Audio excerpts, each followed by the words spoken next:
The Cabinet has given its nod for fresh changes to a 50-year-old code of conduct for the political executive. It will check the misuse of bureaucracy by ministers for political purposes, both at the centre and in the states. The Cabinet has also decided to add a new clause in the Act to help check tendency of civil servants cultivating political patronage. The fresh clause will come into effect at the centre immediately and will be sent to the state governments for their adoption. This is the second amendment to the Code of Conduct which came into being in 1964.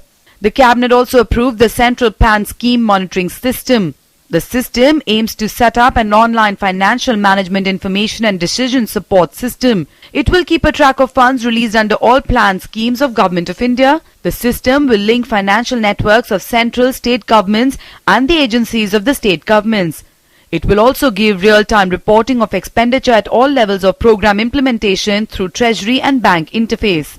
The Cabinet approved a proposal to continue district component work of Backward Region Grants Fund through the current financial year. The Cabinet Committee on Economic Affairs in its meeting gave a nod to the proposal of the Ministry of Panchayati Raj. Restructuring of the district component is likely to take more time than initially expected.